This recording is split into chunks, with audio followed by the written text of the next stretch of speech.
Let me give here a quotation from the former book of Allah. You know, the former book of Allah was Torah.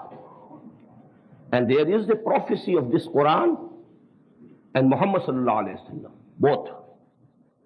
In verses 18 and 19 of chapter 18 of Deuteronomy, Kitabul Istisna, wherein Allah said to Moses, verily I shall raise from their brothers a prophet like you, and I will put my words into his mouth, and he will say to the people whatever I will put in his mouth.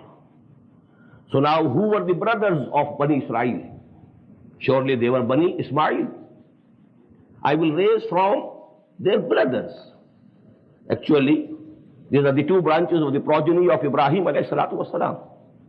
From Ibrahim, Ismail, from Ibrahim, Ishaq, from Ishaq, Yaqub, and the 12 sons of Yaqub, they are Bani Israel. So I will raise from their brothers. It cannot denote except Muhammad sallallahu alaihi wasallam. It cannot be applicable to any of the biblical prophets. In no way.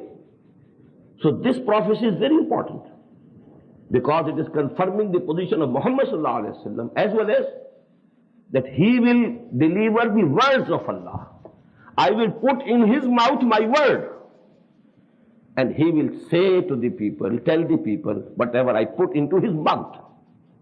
So this is the prophecy of Torah which came true in the person of Muhammad sallallahu alaihi wasallam, in the advent of Muhammad sallallahu alaihi wasallam, and in the coming down of this book, this final revelation of Allah subhanahu wa ta'ala.